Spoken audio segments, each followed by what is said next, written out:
या ग्रंथालय चळवळीमध्ये जे जे प्रश्न असतील, विजयदादा साहेब असतील, जयंत पाटील साहेब असतील, वळसे पाटील साहेब असतील, रणजितदादा समक्ष येत होते. प्रत्येक वेळी आपण जात होतो, गुलाबराव पाटील सर, रणजितदादा साहेब मंत्रालयात आपल्याला घेऊन जायचे. मोठे दादा साहेब, रणजितदादा साहेब आपल्याला सांगताना आनंद वाटेल, मी मोरे सर गेलो होतो. अर्थसंकल्पीय अधिवेशनाचा कार्यक्रम, प्रचंड गर्दी, मोठ्या दादांच्या बंगल्यापुढे प्रचंड गर्दी होती. दादासाहेब बाहेर आले, मला विचारलं कधी आले. म्हटलं मग अशी चालू, काय काम, मंत्रालय, बसा म्हणले गाडी. अजून कोण आले म्हणले. मी म्हणलं मोरे सर आहेत, बसा म्हणले गाडी. सर खूप मोठमोठे पदाधिकारी होते, खूप मोठे मोठे पुढारी होते.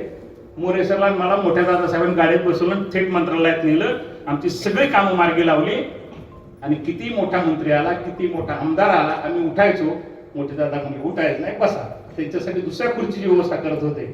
म्हणजे कार्यकर्त्याला मान किती द्यावा, कार्यकर्त्याला ताकद किती द्यावी, हे जर शिकायचं असेल तर या महाराष्ट्रामध्ये मोहिते पाटलांनी जे केलं ते कुणालाही आजपर्यंत जमलं नाही. मोहिते पाटील म्हणजे कार्यकर्त्यांना ताकद देणारे ऊर्जा स्रोत आहे. क्रीडा असो, ग्रंथालय असो, समाजकारण असो, राजकारण असो, झाडांची चळवळ असो, जलसंधारण असो, मृतसंधारण, सगळ्यांमध्ये दादांचं काम प्रचंड आहे. म्हणून आज कितीही वादळ, कितीही लाटा आल्या तरी मोहिते पाटील नावाचा वटवृक्ष जो आहे तो असा अखंडपणाने उभा आहे. आणि अनेक, जसा शतायुष्य सोडाच, हजारो वर्ष वटवृक्ष राहतो, तसं हे सगळ्यांना ते कधी त्याला मरण नसते.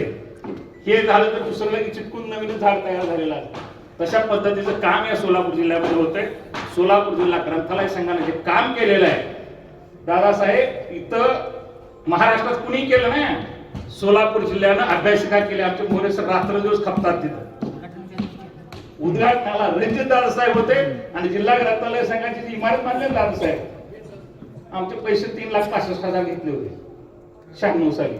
आणि कोण आम्हाला जागा देत नव्हतं. पैसे तर 3,65,000 घेऊन बसलेले, देईनाच. मला डायरेक्टर म्हणून घेतलं. मी म्हणलं दरवेळेस काय होईल.